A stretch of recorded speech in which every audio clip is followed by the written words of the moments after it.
शहरों में बिना ढके नहीं कर सकेंगे भवन निर्माण। यूपी के कई शहरों में ठंड से पहले ही air quality index red zone में पहुंच गया है। ऐसे में शहरों में बढ़ रहे वायु प्रदूषण पर लगाम लगाने के लिए सरकार जरूरी कदम उठा रही है। अब शहरों में बिना ढके भवन का निर्माण नहीं कर सकेंगे। निर्माण सामग्री में मलबे को भी ढकना होगा। वायु प्रदूषण पर नजर रखने के लिए एक माह में निर्माण स्थलों पर एयर क्वालिटी मॉनिटरिंग का सिस्टम भी लगवाना होगा। पाकिस्तान को लेकर सीएम योगी का बड़ा बयान। सीएम योगी ने पाकिस्तान को लेकर बड़ा बयान दिया है। उन्होंने कहा कि अब कश्मीरी कोई मुद्दा नहीं रह गया है। आज पाकिस्तान के कब्जे वाले कश्मीर के लोग कहते हैं कि हमें भी भारत का हिस्सा बनाइए। देश में पीएम मोदी के नेतृत्व में सरकार बनने से लोगों को पहली बार एहसास हुआ है कि वह आज़ाद है और भारत उनका देश है। बीजेपी ही देश की इकलौती पार्टी है जो सबसे पहले देश को रखती है। प्राइमरी शिक्षकों को दिवाली पर प्रमोशन का गिफ्ट। यूपी के प्रसादीय प्राथमिक स्कूलों में कार्यकर्ता शिक्षकों को प्रमोशन को तोहफा मिलने वाला है। 5 साल की सेवा पूरी कर चुके शिक्षकों को प्रमोशन मिलेगा। यह प्रक्रिया 8 नवंबर तक पूरी होगी।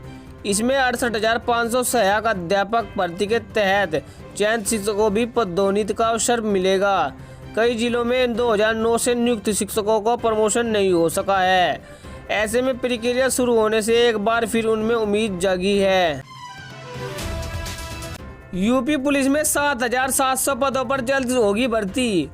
यूपी में सिविल पुलिस में जल्द और भर्ती आने वाली है। पुलिस मुख्यालय सब इंस्पेक्टर के करीब 700 और कांस्टेबल के करीब 7,000 खाली पदों पर भर्ती के लिए जल्द शासन को प्रस्ताव भेजेगा। इसके अलावा दिवाली से पहले करीब 5,000 कांस्टेबल को प्रमोशन का तोहफा भी मिलेगा। इसकी प्रक्रिया अंतिम चरण में है। इस महीने के अंत या नवंबर के पहले सप्ताह में प्रमोशन का आदेश जारी कर दिया जाएगा। माइनॉरिटी स्कॉलरशिप में फर्जी निकले 14,000 छात्र। केंद्रीय अल्पसंख्यक छात्रवृत्ति में प्रदेश के 14,000 आवेदक फर्जी निकले हैं। छात्रवृत्ति और शुल्क प्रतिपूर्ति के लिए आवेदन करने वाले छात्रों का आधार प्रमाणीकरण कराने के बाद यह सच सामने आया है। सबसे ज्यादा फर्जी छात्र बस्ती, मुरादाबाद, मोहाबा, उन्नाव, संभाल और बिजनौर से मिले हैं। प्रदेश में कुल 3,59,619 छात्रों ने आवेदन किया था। इसमें से 2,62,196 विद्यार्थियों ने प्रमाणीकरण कराया था। वेस्ट यूपी के 22 जिलों में आज हड़ताल पर वकील।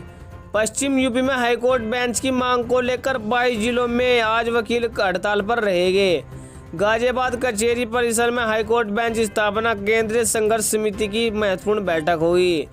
इसमें हाईकोर्ट में बेंच स्थापना के आंदोलन की अगली रणनीति तैयार होगी। बेंच की मांग को लेकर मेरठ से दिल्ली तक वकील पदयात्रा निकालने की तैयारी में हैं। सीएम योगी कानपुर दौरा देंगे 501 करोड़ की सौगात। सीएम योगी आदित्यनाथ का आज कानपुर दौरा है। सीएम यहां डॉक्टर चिरंजीव लाल राष्ट्रीय इंटर कॉलेज परिसर केदवाई नगर में 501 करोड़ के 153 विकास कार्यों का लोकार्पण और शिलान्यास करेंगे। इसमें 260.92 करोड़ के 43 कार्यों का शिलान्यास व 240.08 करोड़ के 110 कार्यों का लोकार्पण शामिल है। सीएम शहर में करीब 2.30 घंटे रहेंगे। यहाँ वे बीजेपी का अनुसूचित वर्ग सम्मेलन को भी संबोधित करेंगे। यूपी के कई शहरों में प्याज के दाम में उछाल। यूपी के कई शहरों में प्याज की कीमतों में जबरदस्त उछाल आया है। 35 से 40 रुपये बढ़कर प्याज फुटकर में 60 से 70 रुपये तक बिकने लगा है। खबर है कि अगले कुछ दिनों में प्याज के दाम में बढ़ोतरी हो सकती है। थोक मंडी में प्याज तक 50 रुपये पहुँच गया है। नवरात्रि से पहले जहां थोक मंडी में प्याज का भाव 25 से 30 रुपये किलोग्राम और फुटकर में 35 से 40 रुपये किलोग्राम तक था, दिवाली तक दाम में इजाफा होने की संभावना है। सीएम राज्य के 75 लाख परिवारों को सौंपेंगे घरौनी।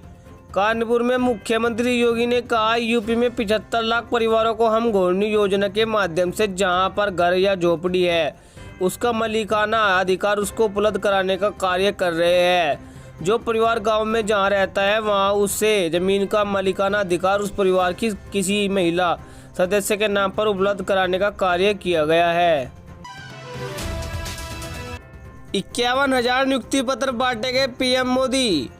पीएम नरेंद्र मोदी आज वीडियो कॉन्फ्रेंसिंग के जरिए 51,000 युवाओं को नियुक्ति पत्र बांटेंगे। रोजगार मेला देश भर के 37 स्थानों पर आयोजित किया जाएगा। इसके तहत बीजेपी शासित राज्य सरकार व केंद्र शासित प्रदेशों में नियुक्ति दी जा रही है। देश भर से चयनित नए कर्मचारी रेल मंत्रालय, डाक विभाग, स्कूल शिक्षा, अक्षर विभाग और परिवार कल्याण मंत्रालय समेत विभिन्न मंत्रालय व विभागों में काम करेंगे।